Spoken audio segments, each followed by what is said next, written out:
हाय बच्चों। बच्चों आज देखो अध्याय 3। क्या हम पढ़ रहे थे? दो चर वाले रैखिक समीकरण युग का आज हम प्रश्नावली 3A सॉल्व करेंगे। ठीक है बच्चों, और उसका क्या है क्वेश्चन नंबर 1 जो मैंने यहाँ पे बोर्ड पे लिख दिया है। ठीक है, तो जो बोर्ड पे मैंने लिखा है इसको पहले पढ़ते हैं, उसके बाद इसको सॉल्व करते हैं। ठीक है बच्चों, चलो देखते हैं क्या बोल रहा है। देखो, आफताब अपनी पुत्री से कहता है 7 वर्ष पूर्व मैं तुमसे 7 गुनी आयु का था, अब से 3 वर्ष बाद मैं तुमसे केवल 3 गुनी आयु का रह जाऊंगा। इस स्थिति को बीजगणितीय एवं ग्राफीय रूपों में व्यक्त कीजिए। ठीक है बच्चों, मतलब क्वेश्चन जो बोल रहा है अब इसको थोड़ा समझा देते हैं बच्चों। देखो बच्चों ये क्या बोल रहा है, मतलब इसमें 2 पर्सन हैं। 2 पर्सन क्या है?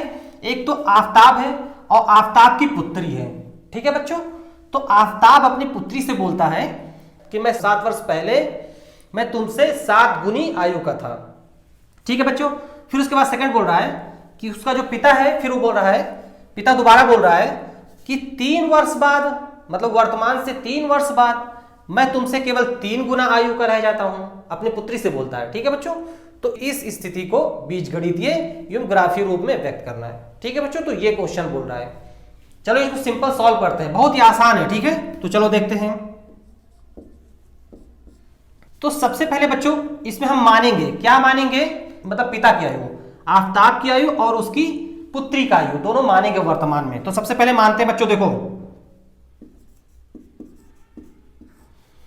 माना आफताब की आयु, तो यहां पे पिता लिख देता हूं, ठीक है, ताकि याद रहे।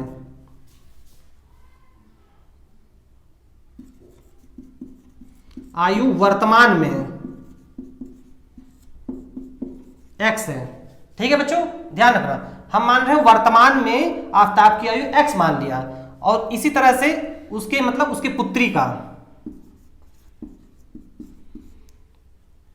पुत्री की आयु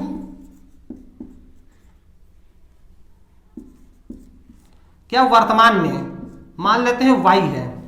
ठीक है बच्चों, ध्यान देना है, मतलब मैंने क्या मान लिया कि आफताब की वर्तमान में आयु x है और उसकी पुत्री का वर्तमान में आयु कितना y है, ये मैंने वर्तमान में मान लिया। अब देखो बच्चों इसमें 2 टर्म बोल रहा है। 2 टर्म क्या बोल रहा है? एक तो बोल रहा है कि 7 वर्ष पूर्व और दूसरा बोल रहा है 3 वर्ष बाद। तो सबसे पहले 7 वर्ष पूर्व इन दोनों की आयु निकाल लेते हैं। x - 7 हो जाएगा बच्चों, और इसका कितना हो जाएगा? y - 7 हो जाएगा।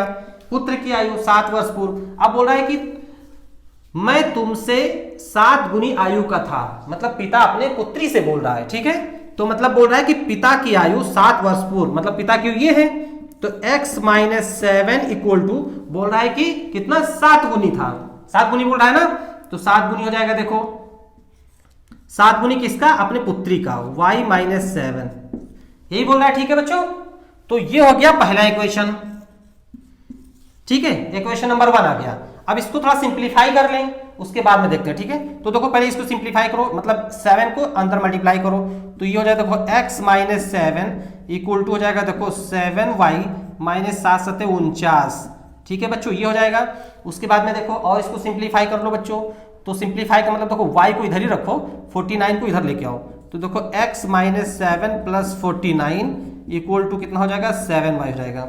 ठीक है बच्चों, इस तरह से इसको और देखो, 49 7 माइनस होगा तो कितना हो जाएगा? देखो ये हो जाएगा प्लस और ये हो जाएगा 42 हो जाएगा। ठीक है बच्चों, और 7 को इधर लेके आओ तो अपॉन 7 इक्वल टू y हो जाएगा। ठीक है बच्चों, तो ये मेरा पहला इक्वेशन आ गया। अब देखो इसके बाद में सेकंड क्या बोल रहा है कि अब से 3 वर्ष बाद, अब सेकंड टर्म वाला पढ़ते हैं। 3 वर्ष बाद अगर पिता और पुत्री की आयु देखेंगे तो 3 वर्ष बाद क्या हो जाएगा? देखो अगर 3 वर्ष बाद की हम बात करें तो जो पिता की आयु कितना हो जाएगा बच्चों? 3 वर्ष बाद x + 3 हो जाएगा बच्चों, और पुत्री का कितना हो जाएगा? y + 3 हो जाएगा बच्चों। यही होगा सिंपल, मतलब जो ये मैंने बताया था ये क्या था? 7 वर्ष पहले, और ये क्या है? 3 वर्ष बाद। ठीक है, और ये आयु क्या है? वर्तमान आयु। ठीक है बच्चों, यही होगा। तो अब देखो बच्चों ये हो गया मेरा इक्वेशन नंबर 1। अब इसको नोट करो, अब हम सेकंड वाले टर्म को इधर लिख करते हैं। ठीक है, देखो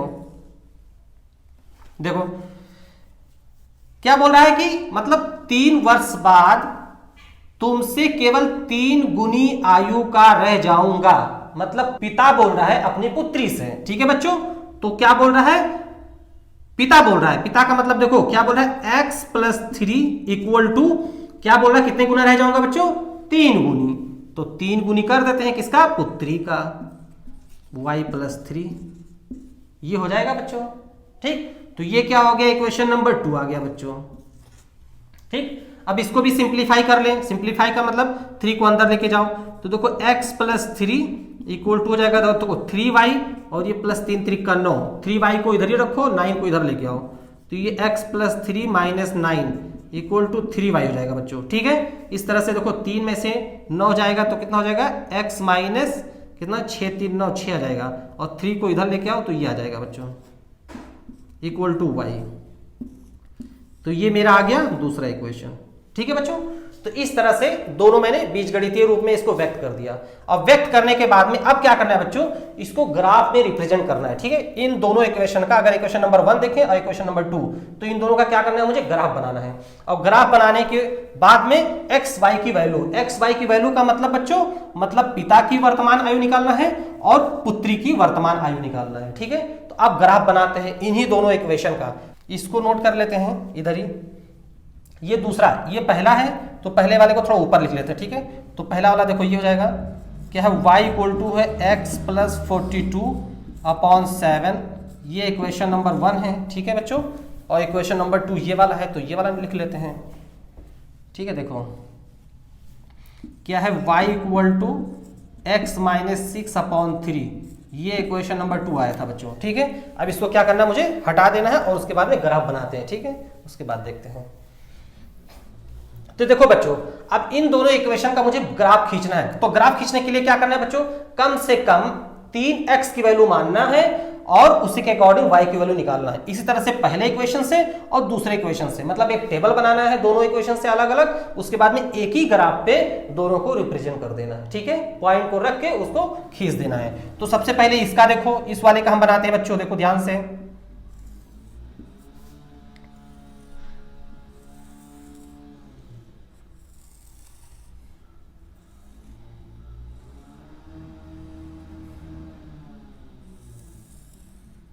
देखो ये x हो गया बच्चों, ठीक है। हम इस वाले का बना रहे हैं क्वेश्चन नंबर 1 का, x और y कितना देखो बच्चों, y इक्वल टू है देखो x प्लस 42/7, ठीक है बच्चों। अब इसमें सबसे पहले देखो 3, कम से कम 3 वैल्यू x की वैल्यू माने और उसके अकॉर्डिंग y की वैल्यू फाइंड करें, ठीक है बच्चों। तो देखो सब पहले अगर x की वैल्यू हम 0 मान लें बच्चों, ठीक है। अगर 0 मान लेंगे तो देखो x की वैल्यू 0 तो कितना हो जाएगा, 42/7, तो 7 6 42 6 आ जाएगा, ठीक है बच्चों। यहां पे 7 मानते हैं, अगर x को हम 7 मान ले बच्चों, x को 7 मानते हैं क्या होगा, 7 माने को देखो 42 और 7 कितना 49, और 49/7 तो 7 7 49 7 आ जाएगा बच्चों, ठीक है बच्चों ध्यान से। उसके बाद में देखो x की वैल्यू यहां पे 42 मान लेते हैं। अगर 42 मानेंगे तो देखो 42 दूना कितना हो जाएगा, 42 दूना 84 हो जाएगा ना बच्चों, 42 और 42 कितना 84 हो जाएगा। अगर यहाँ पे देख लो, देखो 84 और बटे कितना 7, तो इस तरह से अगर इसको काटोगे तो 7 एकम 7, 7 दूनी 14, 12 आ जाएगा इधर, ठीक है बच्चों। तो ये 12 आ गया, ठीक है। अब देखो तो ये हो गया टेबल नंबर 1। अब इसी के अकॉर्डिंग दूसरे इक्वेशन से हम टेबल बना लेते हैं, इस वाले से। तो इस वाले से इधर बनाते हैं, ठीक है। यहां देखना ध्यान से, यहां देखो,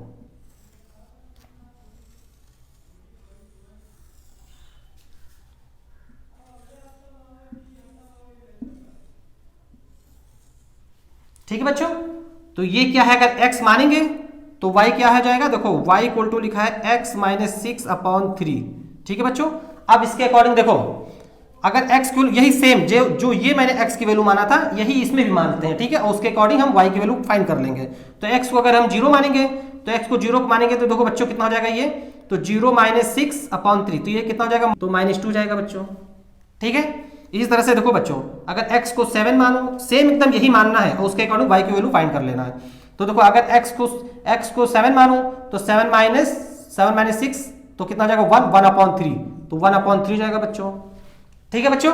उसके बाद में देखो फिर क्या 42 मानते हैं यहाँ पे, x की वैल्यू 42 मानोगे तो यहाँ सॉल्व कर लो, देखो 42 माइनस 6/3, यही तो y की वैल्यू होगा बच्चों। तो इस तरह से 42 में से जाएगा तो कितना हो जाएगा, देखो ये जाएगा 3 और ये 6 और ये तो कितना हो जाएगा, 3 एक कम 3, 3 दूना 6, 12 आ जाएगा बच्चों। तो इस तरह से ये 12 आ गया। ठीक है बच्चों, अब देखो तो ये मैंने दोनों टेबल बना दिया। अब इन दोनों टेबल को एक ही ग्राफ पे रिप्रेजेंट करना है। ठीक है, तो चलो रिप्रेजेंट करते हैं। तो ग्राफ हम यहां बनाते हैं, इधर देख लें।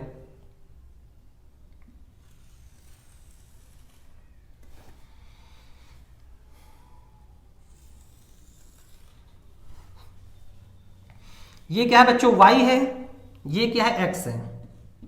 ठीक है, अब देखो बच्चों इसके हम पॉइंट नहीं रखेंगे, क्योंकि पॉइंट इसलिए नहीं रखेंगे क्योंकि 0 से जाना है मुझे 7 तक जाना है, 7 के बाद फिर 42 जाना है, तो 42 बहुत लंबा हो जाएगा। ठीक है, तो हम डायरेक्ट इसको अंदाज में करके देख लेंगे। ठीक है, तो सबसे पहले हम इस वाले का, इक्वेशन नंबर 1 वाले का देखो, x पे 0 y पे 6, x पे 0 का मतलब यही हुआ और y पे 6 मतलब ऊपर जाएगा, तो मान लेते हैं कहीं यहां आ गया बच्चों। तो ये कितना हो गया बच्चों, देखो क्या हो जाएगा, 0,6 हो जाएगा। ठीक है, यही पॉइंट होगा। इस तरह से देखो x पे 7 y पे 7, x पे 7 कहीं इधर जाएगा, इससे थोड़ा सा आगे, और इधर भी कहीं, तो इसका मतलब कहीं इधर जाएगा बच्चों। देखो मतलब कहीं थोड़ा सा इधर आ जाएगा बच्चों। ये कितना हो जाएगा, देखो 7,7 हो जाएगा। ठीक है बच्चों, उसके बाद में क्या है, बोला x पे 42 और y पे 12। x पे 42 का मतलब बहुत आगे जाएंगे। ठीक, और 12 का मतलब कहीं इधर आ जाएगा। तो इसका मतलब देखो अगर देखें पॉइंट तो बच्चों लगभग यहां आ जाएगा, मान लेते हैं कहीं यहां पॉइंट आ जाएगा। ठीक है, तो कितना है, 42 और 12, ये पॉइंट आ गया। अब देखो इन दोनों पॉइंट को मिला दो, तो मिलाओगे देखो ऐसे बचेगा, मिलेगा कुछ इस तरह बनेगा। ठीक है बच्चों, ये आ गया ग्राफ। उसके बाद में देखो ये वाला देखो, सेकंड इक्वेशन से जो सेकंड टेबल बनाया, x पे 0 y पे -2, x पे 0 y पे -2 मतलब नीचे, मतलब यहां आ गया, चलो मान लेते हैं। ठीक है, तो इसका क्या हो जाएगा, देखो 0,-2 ही होगा। अब दूसरा देखो, x पे 7 y पे 1/3, x पे 7 का मतलब देखो जस्ट इसके आसपास कहीं यहां आएगा, और y पे 1/3 मतलब जस्ट यहां पे नीचे आएगा बच्चों, कहीं यहां आ गया, ये होगा बच्चों। तो ये पॉइंट हो जाएगा देखो 7,1/3, ये आ गया। ठीक, और तीसरा बोल रहा है कि x पे 42 y पे 12, x पे 42 और y पे 12 मतलब यही पॉइंट हो जाएगा बच्चों। तो अगर इस पॉइंट को मिलाओगे तो देखो ऐसे मिलेगा कुछ,